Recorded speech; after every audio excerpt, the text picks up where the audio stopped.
Hey everyone, welcome in. It is another edition of Experience the Buzz. So good to be with you. Summer definitely coming to an end. Well, I come to you with a solo episode that I would tell you I never expected to be able to talk about, but something happened, and something happened to me and my family. We went on a trip, and we went to beautiful Maui.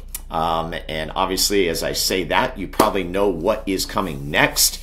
And so I wanted to take this time on this episode to be able to talk about the experience. I think there are different levels of why I am talking about the experience.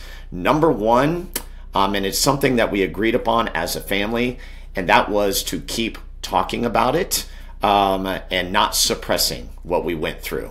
And it's been a very difficult and surreal experience. That is the word I have used when I have talked to anybody about what happened in Maui on our trip. And so there's going to be no what's the buzz. We're just going to dive right into it. Here's the deal. When I got on the plane, when we got out on Saturday, so obviously we're safe, and that's the number one thing, right? Our family is safe. But we did experience something, and really has given me so much perspective that I did not anticipate. First of all, I would tell you that I never feared for our family. I just feared for the fact of, would we ever get off the island, just based on where we were at. So what I did is, when I was on the plane, I wrote countless notes of just timelines and thoughts. And so what I wanted to do in this particular episode is read it and then kind of react to it. So I started this simple like this, where I just basically said, okay, here's what we did, right? And everything was going well. And so I'm just going to kind of dive into it with you. And I think before I do, actually I need to say this. And what's important is that people lost their lives. Okay, that's where we start. People lost their lives. So me telling you the story about our family is it's a different level of what really took place. And when I say really took place, I am talking about the people that were in it, that were fighting for their lives, the people that perished, the businesses that were lost in beautiful Lahaina on Front Street.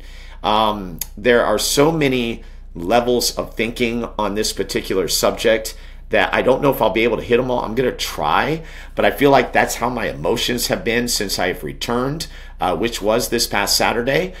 And it's been a challenge. It has been a challenge, but what I am glad about is that I had an opportunity to write it down. I thought that was important because I did want to make sure I got my words down, so that there were emotions in there that I wasn't tapping into, that I'd make sure that I would do that. But first and foremost, everything goes towards the families, towards the businesses, toward the people of Hawaii. Obviously, there were visitors there as well who perished. You know, to me, the thought that kept going in my mind is I couldn't imagine being the person or people in that situation, right? I understand if it's my time to go, it's my time to go. I get that. It was just hard, okay? And so when I get to the timeline of when everything was actually happening compared to where we were, you will kind of see how this is all put together. So this is definitely a different type of episode, but I think a necessary episode. If anything, for me and my family, it's a way of recording something that happened to us. Because another big thing that I learned is that, you know, the last time I was affected by something like this, and that's kind of how I open up in my notes, was 9/11. And in fact, I'll just go ahead and read what I first wrote when I was on the plane. So I just said, the last time I felt these emotions were when I witnessed the terror attacks of 9/11. Difference being that I was I was glued to my TV. I wasn't actually there, but as a nation, we felt something different. Fear that if these events could take place, what else was possible, right? So it's one of those moments in time where everybody that was able to experience 9/11, you can tell me exactly where you were, right? I remember waking up, I remember seeing it, I remember being glued to the TV, right? And just thought, wow, I can't believe this is actually happening in our nation. So that just gives you perspective. So there are a lot of natural disasters that have taken place since 9/11. That was 2001. We're in 2023. Here's my confession to you. we live in California, and in California, we have had some major fires. And obviously, empathy, sympathy towards those that suffered in the fires. But I'm going to be honest with you, they did not affect me in the way that, say, 9/11 affected me, right? And now, having gone through a natural disaster myself, even though I was on the fringe, I feel like my perspective has changed, and that when those things come up, I'm going to have a different look at that. I didn't have that look for 20 plus years, and it's just hard to imagine that was something that I did overlook. Like, I feel bad about that. And so when I get to the part where I say I'm grateful for this experience, you'll kind of see, again, where it ties in. So let me continue on. Yeah, I just opened up with that, with the 9/11. Then I said the destruction of Lahaina happened so fast, yet we really never had a clue what was happening a few miles down the road. So just to give you perspective, we were just about a mile, mile and a half down the road. We were in the resort hotels that are along that line of beach. If you've ever been to Maui, on the north side, 5 miles down from about Kapalua, you've got the West End, you've got some of the resorts, and we were at Honua Kai. I think it's called Honua Kai. So, you know, you just go out on the road, drive down the street, everybody goes to Front Street. It's something we do. So, continue on. After all, our traditional visit to Front Street took place actually on Sunday night. I had thought it was the night before, but obviously this 54-year-old, the memory is going. I had to think about that, and I said, you know what? It wasn't Monday night. We were actually there Sunday night, less than 48 hours before the devastation began. We enjoyed a dinner at Fleetwood's. I walked around with my granddaughter because we were actually waiting on our food. And Peyton, as we waited for our food, that's why I said, strangely enough, we didn't take a family photo. We usually do, right? I think all families do when they go down to Front Street, because the plan was to make a return trip to take it all in, to walk down, to go through the shops, to eat the good food, to go by the banyan tree, to see the boats in the harbor. You understand. Anybody who's been to Maui knows exactly all these bullet points that I'm talking about. Now, like I said, did take a picture with my granddaughter, Peyton. We were waiting for our food, just had the ocean in the background, and it's that spot right there that everybody knows, right? When it comes to Fleetwood's, the first person I thought of our server, Michelle, right? What happened to Michelle? I don't know. This is one of many people that I started thinking about as we went through this experience, but we're not there yet. So we get the loss of power. That takes place on Monday night. Okay, now we didn't know it because it happened when we woke up on Tuesday. So loss of power, we knew of the high winds which knocked out our power. That occurred on Tuesday when we woke up with no power.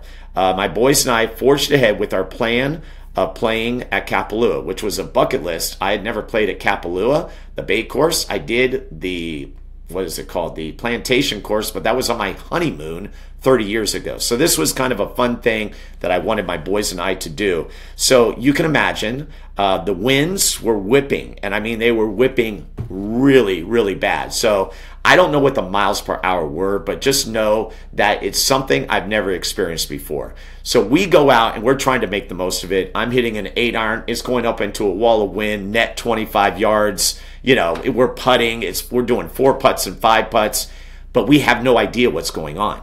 Now, in the meantime, and this is something that I found out later, we had talked about meeting at Kapalua afterwards. So we, the guys, me and my sons, went to play golf. My wife, my daughter Riley, my daughter-in-law Bailey, and of course my beautiful granddaughter Peyton, they had decided that they were going to go to Lahaina. Okay, they were going to go to Front Street. But we ended up meeting at Kapalua. Now, I didn't find this out until we got onto the plane, and I asked Riley, I said, what were you guys going to do on Tuesday? Because I know there was talk about it, but I was not sure that it actually was going to happen.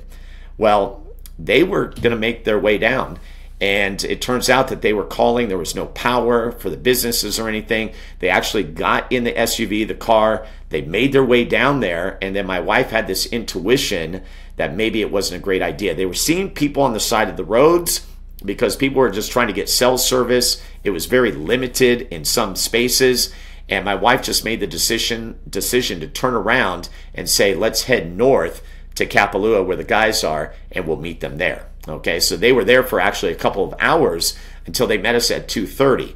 Why is the 2:30 timeline important? Well, everything happened at 3:30. That's when it started. How it started, I actually still don't know. Okay, we heard rumors that there was a propane tank that had blown up and that the Safeway was gone. That's what we had heard. Okay, there'll be some irony in that statement right there a little bit later. So they end up turning the car around. They come north, and boom, we ended up being together. Okay, so with no power, we headed back to our hotel at Honua Kai. Okay, at this point, nothing was wrong. You looked in the skies, didn't really see anything. There was nothing there. And what you have to realize with those resort hotels is they're shaped in a U. Okay, so you're kind of boxed in. You can't see immediately to your left and to your right because you see hotel rooms on both sides. Well, when we were done with our round, it was about 2:30. And like I was saying here, I wrote, crazy to think that my wife, daughter, daughter-in-law, and granddaughter were headed to Lahaina, but ended up turning the car around and coming north.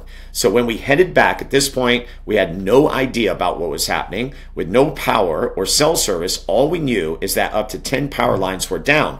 The thought of something beyond that was not in our space of thinking. So we grilled some food, okay, and ate food that we had bought with the hope of waking up the next day with power restored. We actually had hope, like, okay, this is going to pass, no problem, all right? But here I'm talking to you, this is dinner time. And at that same moment, the destruction of Lahaina was taking place. Now, I can't tell you we saw a big fireball. We didn't see anything like that, but we had no idea what was going on. And I've talked about with a lot of people the blessing in having no cell service and no power, I think really protected the people of where we were at because it did not allow anyone to go into true panic mode. We were actually just being very normal. In fact, people were coming out on their balconies, were yelling across the way, you know, because we didn't have any power. It was dark, and we were just going to go to bed and wake up the next day with the hope that everything would be okay. And I said here, I will say that we saw some fire and smoke that evening. And this is the hard part for me. From the time we came back to our hotel that day and into the evening, even seeing that initial fire and smoke, those in Lahaina were enduring something very different. And that's the part that really sits with me and is very hard for me. We simply had no idea. I will tell you that the hotel did offer glow sticks and flashlights. It was a very interesting setup, not like your typical hotel, because it's a series of hotels. We actually had the valet guys who were running the show. And so I would say there wasn't any panic, but there was this long line to basically get 3 or 4 glow sticks, and then within your room you were supposed to have a flashlight, and then of course everybody had their cell phones trying to use that flashlight as well. So what I want to do is go ahead and take a break, and when I come back we'll get to the part that really kind of rattled our family, and that was the evacuation. So don't go anywhere. We'll be back right after this on Experience the Buzz, a special edition. I thank you for tuning in. We'll be back after this. All right, welcome back to Experience the Buzz. My name is Steve Buzzard, the host of the program. You can see I have my hat. It was a hat that I had bought in Whalers Village, and that was on Monday night. And it's interesting because it does say Lahaina on it, and this is a local company, so I wanted to support local. And of course, my shirt, little hang loose. You know, tried to bring back the Aloha Spirit. We love Hawaii, right? Anybody who's had the chance to go to Hawaii, there's a reason we go there. We go there to escape, right? It's like paradise, and the people there are so nice. They're so beautiful, and it's usually an experience that we don't forget, and that's why we keep coming back, right? And it's amazing that they can do what they can do on these islands. It really does blow me away. And so, you know, up until the point when all this was happening, we were just truly enjoying what was a great family vacation. First time that all 7 of us had been together in this way, and it was the first big trip for our granddaughter, so it was pretty exciting. But then Wednesday came. So remember, Tuesday evening where I left off, our hope was we'd go to bed. We've endured this for about 24 hours. No worries. Everything will be taken care of. Power will be back on, and we'll be ready to go. Here's what I'm going to say. Hawaii was not prepared for this. They simply weren't prepared. And when I say Hawaii, that's all the islands. I should say Maui. Maui was not prepared for this. And it's not to their fault, right? They had never experienced anything like this. In fact, we know the stats now. It is the worst fire in U.S. history. And it's so strange to think we were part of that. It's just a very strange thing for me. So let me continue on. And again, I am going to apologize because I'm stammering. It's hard for me, but I'm glad I'm doing this to get it out because it's another way of just, I guess, being therapeutic for me.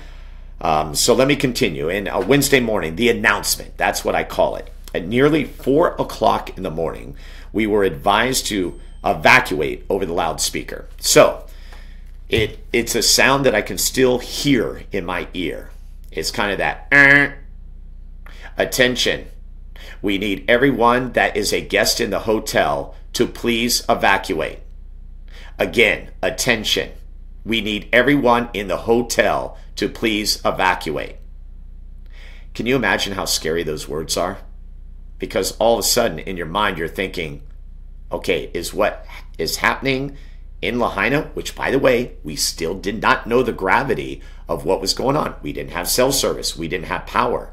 Is it getting near us? Are we in danger? Now we did know that the winds of Tuesday were going to die down. That was going to be the worst it was going to be. So we felt like that was to our advantage. But this announcement just like set us in a tailspin. A tailspin to where we had to just like group together and say, okay, let's gather our things together. So we were able to gather our things together. But what they said is it's 6 floors. And they said floors 1 through 4. We were on floor number 3. Go ahead and take the stairs. Well, that stinks, right? You got to lug down luggage, but it's like, hey, we got to do what we got to do. Now, it happened to be that the night before, we had both our cars in valet, but I had the keys to one of our cars because it was parked nearby. That was a blessing. Okay, we get our other set of keys. We've got 2 cars. We load up and we get out of there. So we pack up our belongings, and I will tell you, my family did an incredible job. No one truly panicked. No one truly panicked.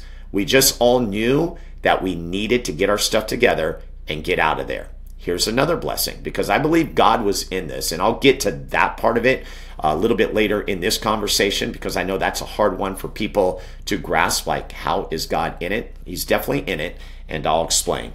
But yeah, anyway, I'm sorry, I'm losing my train of thought here, but just what we did is we just got together, we got it going, we got down the stairs, and we headed to Kapalua. Oh yeah, I'm sorry. The blessing is that they told us to go north to Kapalua. Well, we were just there the day before, so we knew the lay of the land. So we are going there. It is still dark at night.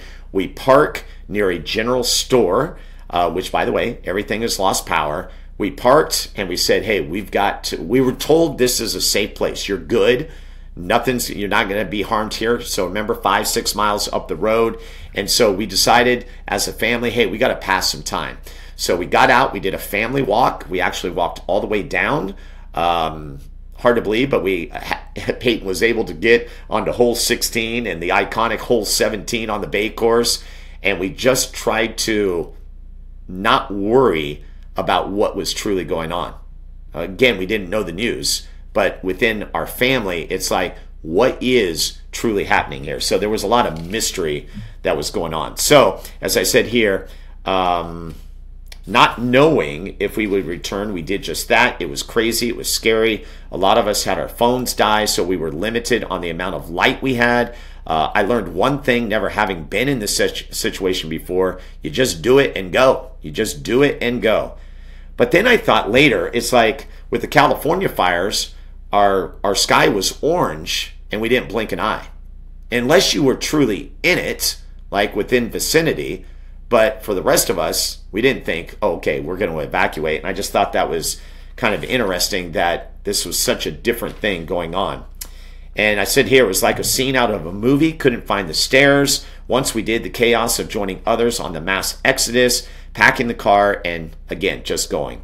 We ended up where we were the day before, as I mentioned, Kapalua, cars upon cars parked along the road. It helped that we knew where to go. We were safe, but it was scary. I can't say that we were scared at first, more thankful that we made it to safety. Families and locals started pouring in when we returned from a family walk. I'm glad we took that walk because it allowed us to still maintain a positive outlook, knowing there was uncertainty in the air. All of this, and we still had no idea the capacity of destruction that had taken place. We were just passing time. Got out our golf clubs, in fact, and played holes 1, 2, and 9, followed by holes 16 and 17. Why not? And guess what? They weren't stopping us. So it was like we were just trying to find ways to pass time. A local restaurant served food out of the back of the truck. And, as we were looking around, we started seeing workers who were supposed to go to work that day that couldn't do anything, and locals. And it was very clear as we started asking the question, where do you work? Oh, we work here at the hotel or the golf course because there's a Four Seasons that's there at Kapalua. Are you guys doing okay? Well, we think we lost our home. And that's what we started to hear over and over and over. And it was just, it was tough. It was tough. And so now it started to set in like, okay, how is this day going to look? What are we going to do? Okay. So it came to a point where we had to start thinking of a plan. There were so many emotions from everyone. Like any family, we talked it out. So many options. We knew that the roads were closed going south to the airport. So that we knew, right? The fire's going on.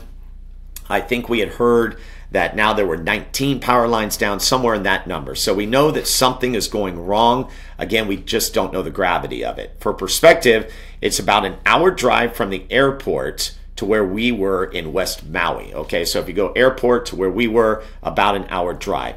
The question came up, do we take the other way around the island? We each had our thoughts. Some wanted to go. Some didn't think it was a good idea. We had enough people tell us that going north was not a good idea. And I was in that camp simply because of our granddaughter. We had 2 big vehicles. I just didn't feel good about it. But I wanted to honor the rest of my family, those that were saying, you know what, I just want to leave right now, which I had to respect.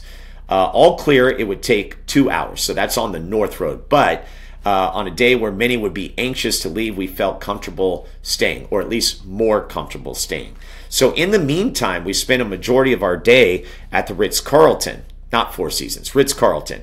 Definitely a very nice hotel, to say the least. At first, they were not letting non-guests onto the property. Okay. That would change, though, quickly, and I'm glad it did change because that was a little irritating. Like, wait, we got people here, and you're not allowing us to come into the hotel. Again, it changed, okay? And we were able to settle in, get a small breakfast along with some coffee and water, but still no power or Wi-Fi. The only way to power up was in your vehicle, or you could nuzzle your way into multiple power strips that were running on a generator at the hotel. Well, the decision was to have Max and I go back to the hotel, okay? So we are here, we're at the Ritz-Carlton, and really it's starting to set in, like, again, what is this day going to look like? Do we have the opportunity to go back to our hotel? When we were told to evacuate, it wasn't so much a command. It was, we advise you. I think the word advise may have gotten in there, but all I could hear was evacuate. So it was just like go. So it was 5 miles down the road, as I mentioned, Kapalua to where we were at.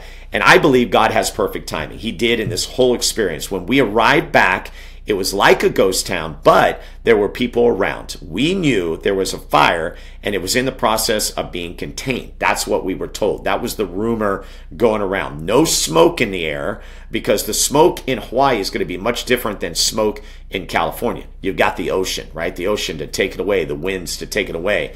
Max and I felt confident that it would be okay to return to our hotel where we had a place to stay until we had further notice of what we were going to do next. So we scooped up the family from Kapalua and headed back to the hotel. All right, so we are on our way back to Hunuakai, again about a mile and a half from where all the destruction was taking place in Lahaina, most notably on Front Street. Well, on the way back, we stopped at a baseball field in Napoli. Okay, those of you that go to Maui frequently, you know where Napoli is. So just a mile south of Kapalua. We had heard that there was limited cell service available. You couldn't miss it. Hundreds of people trying to make contact with loved ones We did the same, and I'm glad we did it because it made a difference. Bailey was able to speak to her mom. Riley spoke with her boyfriend, Wes. I called my sister, Stephanie, and Kristen's sister, Lynn. At least we could let people know that we were okay. And I think that was the big thing right there. Just know we are okay. Not going to go into details because, phone calls were cutting in and out and stuff. We're okay, and we'll keep you updated as things move along. So once we returned to the hotel, we parked the cars knowing we would be ready to go at a moment's notice. That was the plan, okay? Like, whatever we have to do, we're not going to be caught off guard again. So if we have to leave in a moment's notice, we'll be ready. Riley and I stood in line for one food truck. So they had a big thing of food trucks, but only one was open. The others went to go get gas, only to learn that there was no gas available. So that was another big thing. If you were low on gas, which, by the way, we weren't. We just wanted to make sure we had a full tank. You couldn't get gas. We would be okay as each car had over a half tank. That's what I write here. We took cold showers and ate dinner together. We then took a walk down to the beach to watch the sun set. Again, I think we needed this as a family. Yet, again, to me, as I think of it after the fact, what was going on the other side, a mile down the road, it's just hard to believe that that was taking place while we were doing what I'm explaining to you. Even though we weren't sure what was going to happen next, we had persevered and grew stronger as a family. So that was a big takeaway from what we were able to endure. We had a plan. We were ready to go. And what happened next, only God could do. As we were walking back from the beach, another announcement over the loudspeaker. Now, that ding gave me PTSD. I think it gave the whole family PTSD because when we heard the ding, obviously it reminded us of what we went through when we woke up at 4 in the morning. But the good news is that the announcement was, attention all hotel guests, the roads heading south are now open. Wow. Okay, so in this span of time, all right, they had been able to contain the fires. I believe it was about 85-90%, and they were able to open up the roads. So in that moment, joy and relief are the best words to describe that moment. Hugs and high fives all over. We could get out of the trap zone and head to South Maui in Kihei and Wailea, where they had power and cell phone service. So just so you know, this was just in a portion of Maui. On South Maui, everything was okay. So now the decision became, do we leave now or the next morning? Many wanted to go. And for good reason. I didn't say anything at first. I wanted to honor my family. The facts were that it was nighttime. We had no assurance of where to stay because we didn't have a hotel. We just had the place that we actually were supposed to be in. We were mentally and physically exhausted. My thought, as I would then express, is that it would be easier to navigate during the day and that we should get a good night's rest so that we had energy to leave and find another place to stay.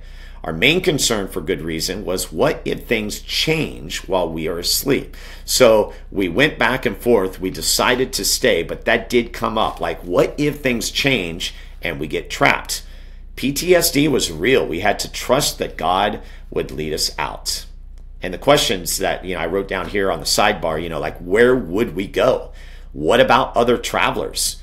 No maps, right? We didn't know anything beyond where we were. We didn't know the south part of Maui. So there was just so many questions going through our mind. So there we have it. That's the end of Wednesday. So now I take you to Thursday, and then we'll take another break and come back with final thoughts.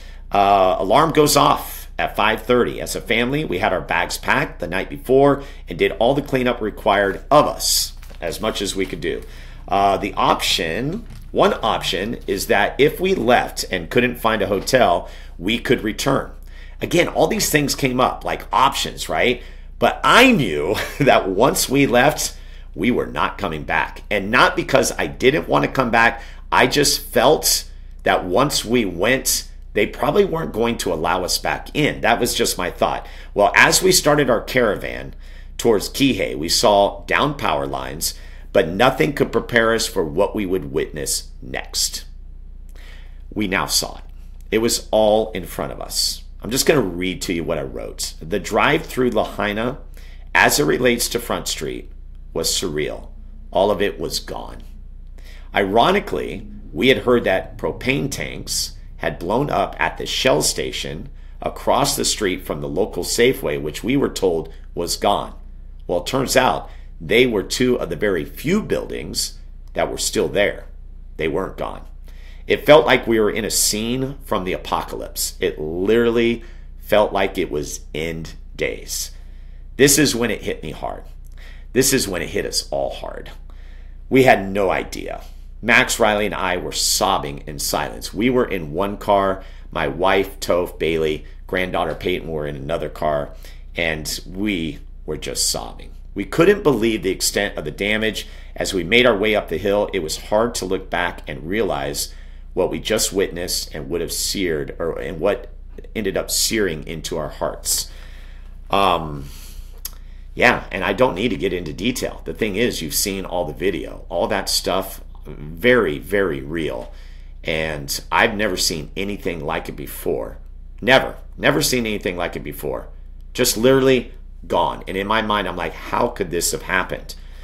Because at this point, I'm trying to remember, I think cell service and power started to come back in, but not at that moment that we were driving through. Here's the beautiful thing. We're driving, and within, I would say, 30 or 45 seconds, the largest rainbow I have ever seen came to light. And it's one of those rainbows where you saw one end all the way to the other, like it was touching the ocean. It was absolutely beautiful. And this is what I knew, being a believer, the rainbow, that was Noah. And Noah, when he came out of the ark after the flood from God, God put the rainbow in as a covenant, a promise to never flood the earth again. That's where the rainbow was first established. And so seeing that rainbow, I think in that moment we all felt like there was going to be hope. It wasn't going to be easy. We knew that the road would be long to getting back to what Maui is in that particular area. And at this time, you almost couldn't even just think of that because there was so much destruction and there was going to be so much work that had to be done. So before driving through, we had heard that 6 people had perished. That was our first, inkling of news that we got. We knew there would be more. Then we were starting to see the National Guard, and then the mile-long line of cars trying to get into Lahaina. Case in point, we were not going to go back in. Once we were leaving, we were gone. And then the footage as cell service kicked in and power was established. And it was heartbreaking as I quickly thought about what we were doing while people were fighting for their lives. And again, I know this is the 3rd time I mentioned it, but that out of this experience is the hardest part for me. Because had I known, I know something would have been different.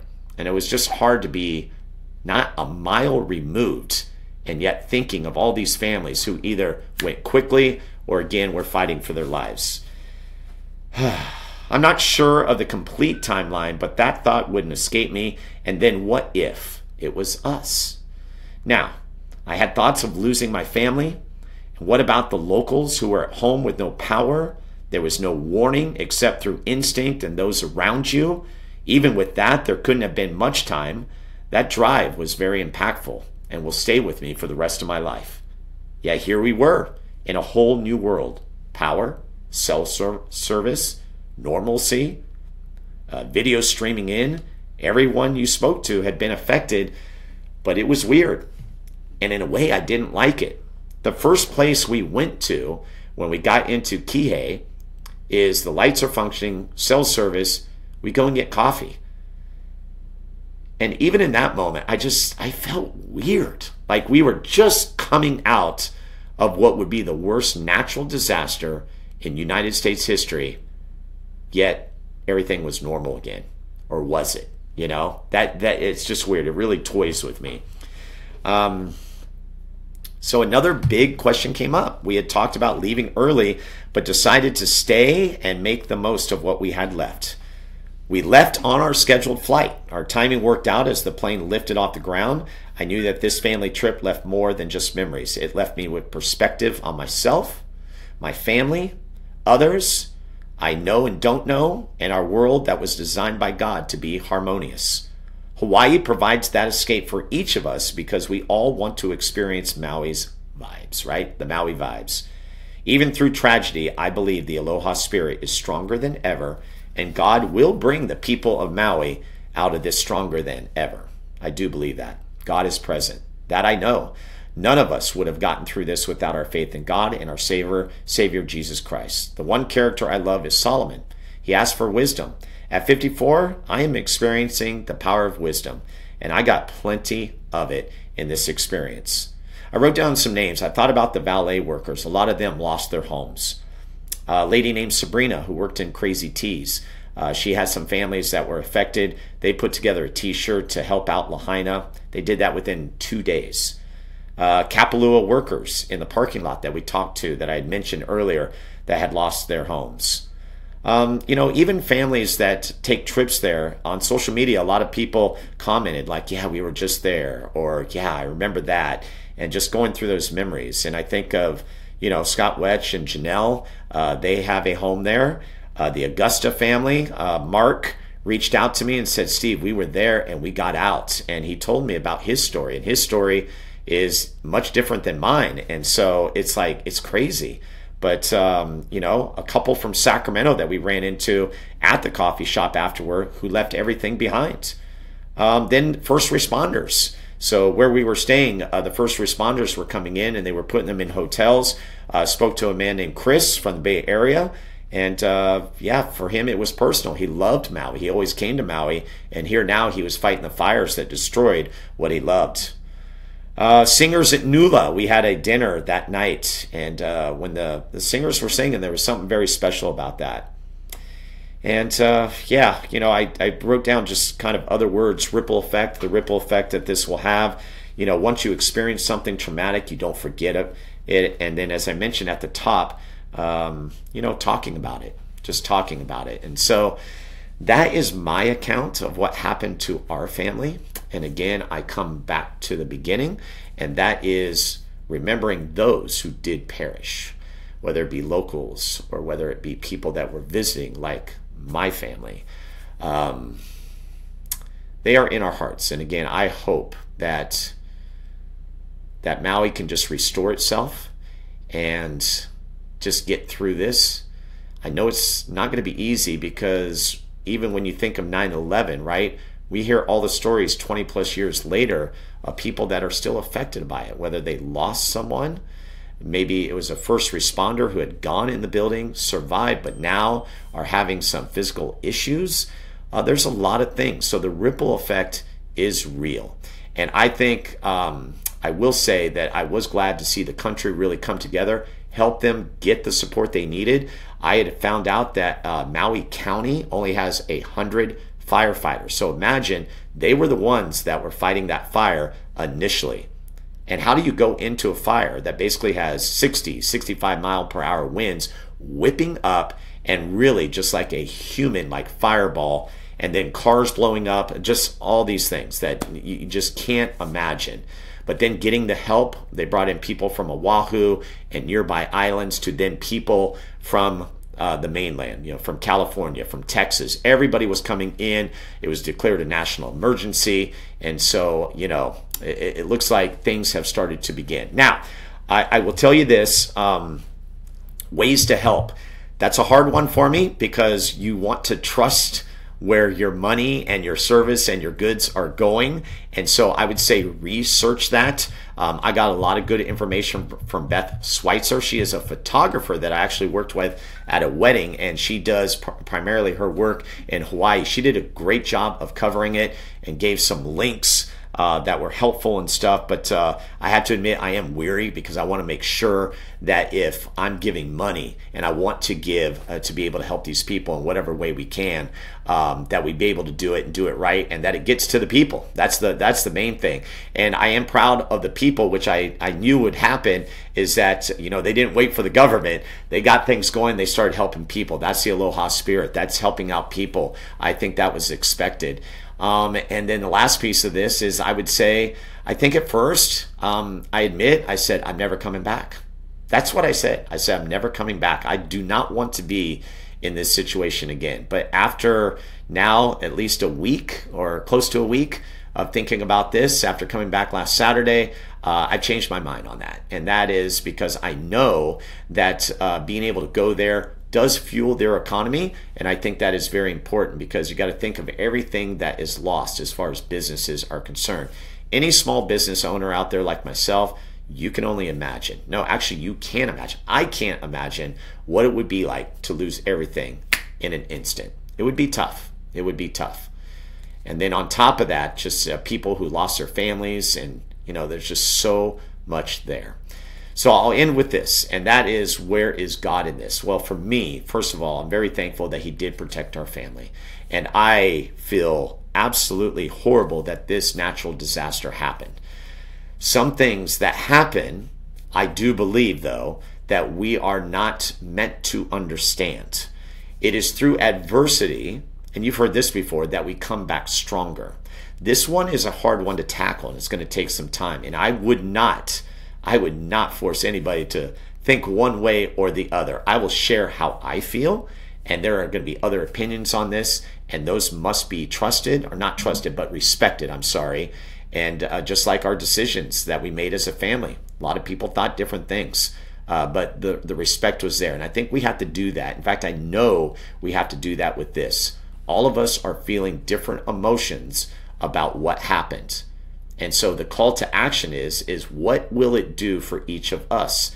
And it may not even relate to what is going on in Maui. It may be a wake-up call for something else.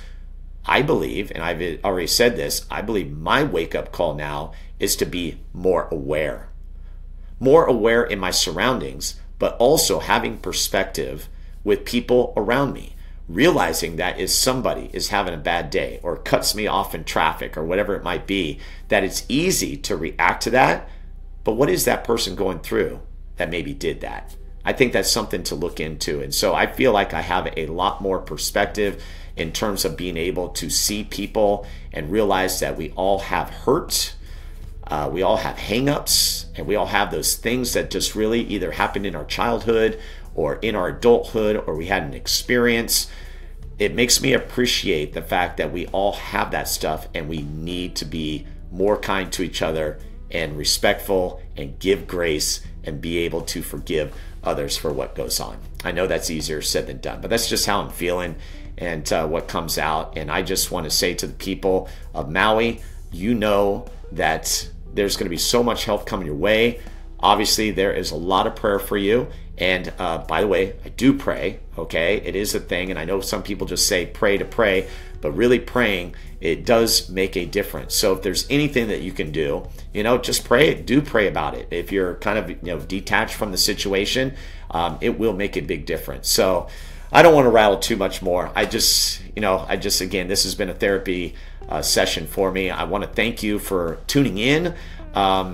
Yeah, and again, not a normal episode, but one that I think is very, very prominent and just needed to take place, just so I could get it off my chest, and maybe it would hit you in a way that it would affect you in a positive to help you in whatever you may be going through at this time. So that will do it. We'll take a break. I'll come back with a final thought. And then, of course, next week we'll have another guest for you as we get to you here on Experience the Buzz. We'll be back with this final thought.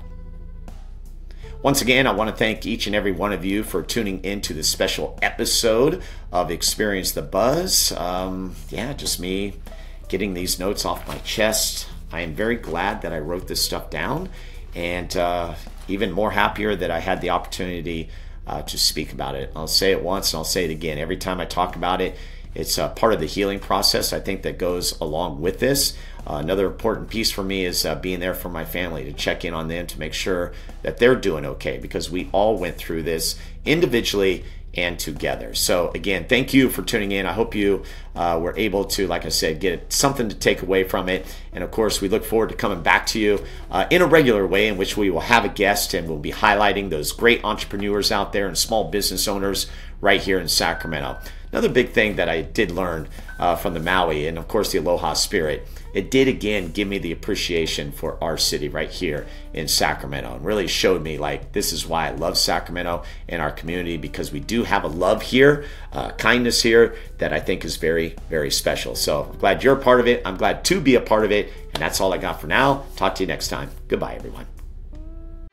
Thank you for joining Steve this week on Experience the Buzz. Steve would love to hear from you. Leave a review or contact Steve directly with any questions at scbuzzard@gmail.com. To see the other adventures of Steve Buzzard, be sure to visit buzzardball.com.